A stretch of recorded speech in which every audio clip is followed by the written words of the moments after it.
Come and see friends, Jacob, our father, a master of Torah, in the midst of concocting a stew, which is the Oral Torah, embodied in the Hebrew alphabet. Esau came in from the field which is Lilith, for she is the 70 interpretations of the Torah, and as Esau emerged from this scholarly field.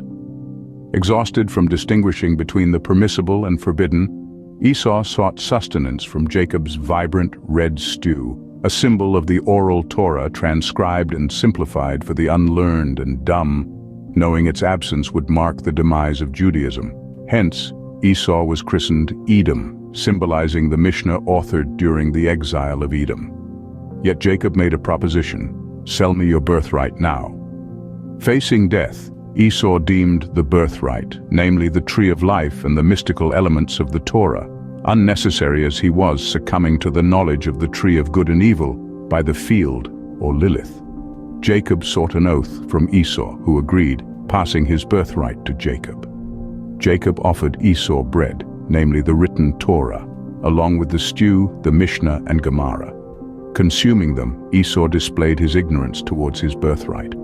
This tale is a deep secret of Torah only known by few, is full of profound teachings from the Torah, and offers a riveting account.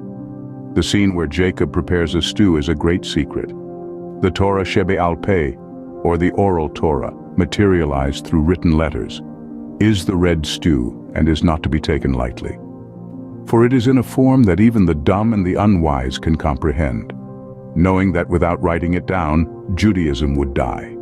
So Jacob gave Esau bread and stew, the bread for Torah Shebiktav or Written Torah, and the red stew for Mishnah Gemara, respectively. After the exchange, Esau consumes the given stew and bread and departs, just like that old and foolish king, thereby highlighting the secret the wise will see. He who thinks this is a mere story of Yaakov and Esau, it was better that he never been born.